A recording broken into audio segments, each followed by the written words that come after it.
Well, ladies and gentlemen, I have a Monstera with a couple of yellowing leaves. It's no time to panic because this issue can be easily diagnosed and corrected. So let's go through the steps I take to diagnosing why this plant is turning yellow and determine what we need to do about it. Whenever I spot a yellowing problem on any of my plants, the first thing I want to rule out immediately is pests. And if you have a similar issue, I highly recommend this as a first step. If your plant is turning yellow because it's infested with pests, you've got a real problem on your hands, especially because the problem can easily spread to your other houseplants. So if I suspect that there's pests on this plant, then the first thing I'm going to do is I'm going to grab the plant and take it away from all of these other plants so that the problem doesn't spread. So you don't need to worry about fungus gnats because they won't cause yellowing on the leaves of a houseplant, but you do want to check for things like webbing and white spots.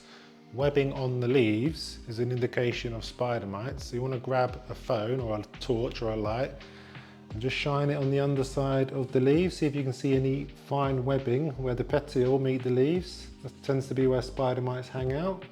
And this is the damaged leaf, all yellow. I can't see any webbing. Let's look a little bit further down. Can't see any on the stems. It's a good idea to get the light behind the plant as well, so any webbing shows up. No webbing whatsoever. The next thing we want to look for is if there's any white blobs that we can see on any of the stems. Doesn't look like there are. White blobs on stems would be mealybugs, but this plant looks quite clear. And the next thing you want to do is just kind of inspect the leaf, the suspect leaf, and see if there's any spotting. Spotting would indicate that a little pest, such as a spider mite or a thrip, is munching away at the sap of the leaf. Maybe a little bit there, but it doesn't seem like it's see-through, so I don't see much, if any, damage from critters sucking away at the sap. Another good check is to get yourself a piece of paper, something white, cardboard or whatever, just lay it on the floor or on a table, grab your plant and just shake the foliage over it quite vigorously like that, and then any thrips or any spider mites that are on the plant will fall off onto the white sheet of paper and you'll be able to see it. So I've just got this white counter in my kitchen.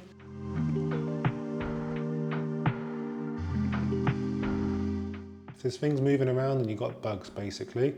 And there is a little black spot there that I've noticed that was suspect, but it's not moving around, so it's just a bit of dirt probably. I don't appear to have a pest problem, but if you do, you'd need to treat your plant properly and then isolate the plant for a few weeks to make sure you've got rid of the problem. Check out my plant pest video for more details on all the common houseplant pests and what to do about them. You also want to rule out any disease issues on the plant. You're looking for things like mold, powdery mildew or leaf spot. These diseases are fairly easy to spot. For mold and powdery mildew, you're looking for a white powdery coating on the leaves, and for leaf spot, you're looking for pronounced brown or black spots on the leaves with a general yellowing on the plant. So I'm definitely not seeing any mold or powdery mildew on these leaves or stems. All looks quite clear on that front. Nothing white, nothing powdery. I am wondering whether that's a bit of leaf spot maybe. That browning around the edge there is a little bit suspect. So there's a possibility that this has a bit of a disease. So all will be revealed when we have a look at the roots. Probably the most common issue that results in a yellowing Monstera is the plant being root bound. Now Monsteras do like to have quite a compact pot, but they do get to a point where they are too root bound. Compacted roots mean that the plant is unable to draw up sufficient nutrients to the foliage, which results in yellow leaves. Plants need nitrogen to feed growth and keep the leaves green and healthy, and a root bound plant will have difficulty accessing enough nitrogen. If your plant is severely root bound, then the first thing you'll notice is that it's much thirstier than normal. Okay, so the moment of truth, is this plant root bound? I think it obviously is because of all these area roots that are growing into the soil of this plant. I've not potted it up for quite a long time, so let's just have a look inside.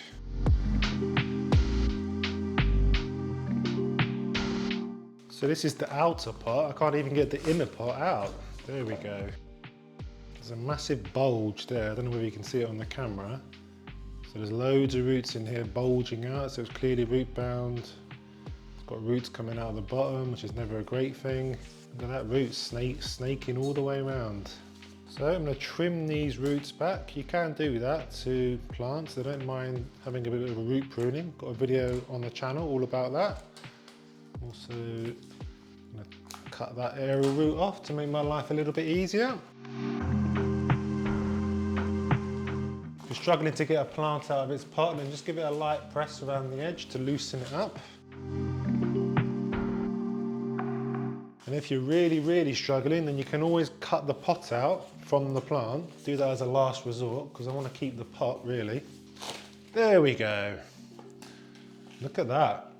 That's a lot of roots in there. So this plant has been struggling because there was just far too many roots in the pot. Tend to end up with yellowing leaves because there's not enough nutrients, not enough nitrogen going up into the leaves.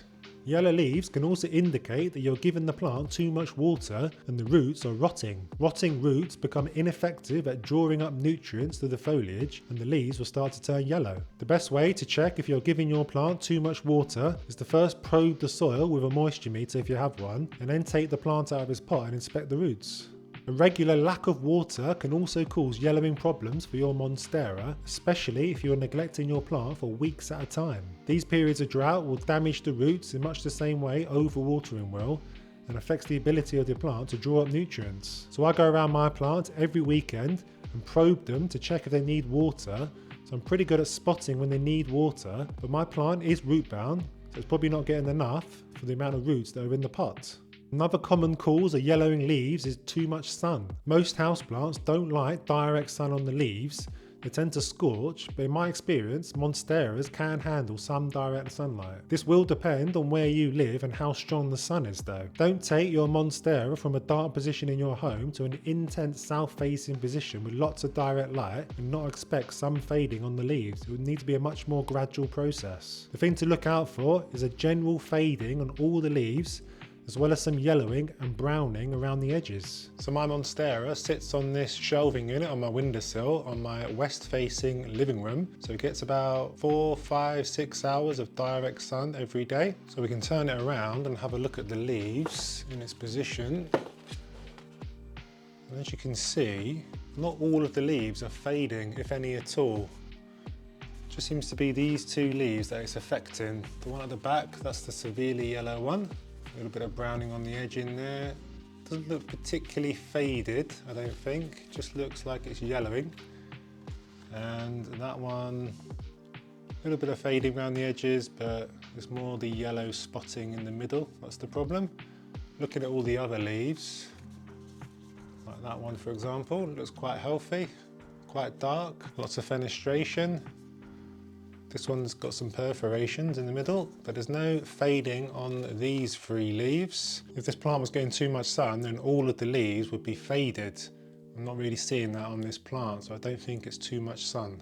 The lack of nutrients will be a problem for your Monstera if you completely neglect to give it any fertiliser during the growing season, and if your plant is root bound like mine is. You're looking for a general yellowing and fading of the leaves as the plant struggles to keep pigment in the leaves because it can't access enough nitrogen. And fertiliser root burn can cause yellowing leaves and normally happens if you give your plant too strong a dose or fertilise too often. Unfortunately, there's no easy way to identify if the plant is suffering from fertiliser root burn apart from knowing how often you've been applying fertiliser and ruling out all the other causes that I've explained in this video. If you do suspect that this is the cause, then you need to change the soil, give the roots a rinse in the process and not fertilise again for at least a couple of months. I often forget to fertilise my plants, so I would say my Monstera is suffering from a lack of nutrients that is also caused by it being root bound. Check out my full care guide for this plant that includes how to grow a massive plant with lots of fenestrations in the leaves.